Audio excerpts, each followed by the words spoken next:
Greetings and welcome back. And if this is your first time, welcome to the channel. Each and every morning at 5 a.m. Jamaica time, there is a new reading from the Jamaican New Testament. Remember to like, subscribe, comment, and most of all, share.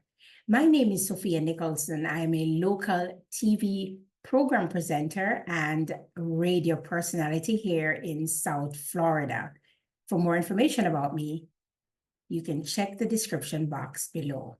Well, today I am going to be reading to you from the good news about Jesus as according to Matthew chapter 6, from verse 16 to verse 18.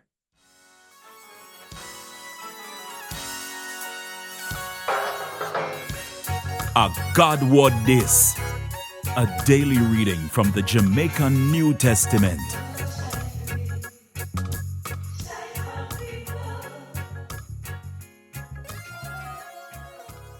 When you no keep from food for worship God, nobody long down on a face like the hypocrite them. Them ugly up themselves so people will see say a fast, them a fast.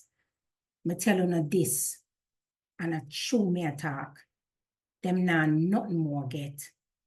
When you no keep from food for worship God, I'll on your head and wash on your face, man. So everybody no see say a fast or not fast, but only God one when a body can't see. And on a Father, when a body can't see, we see what we do and you know what we forget. And God Word This. Thank God. Want more info? Check the description box. Little more.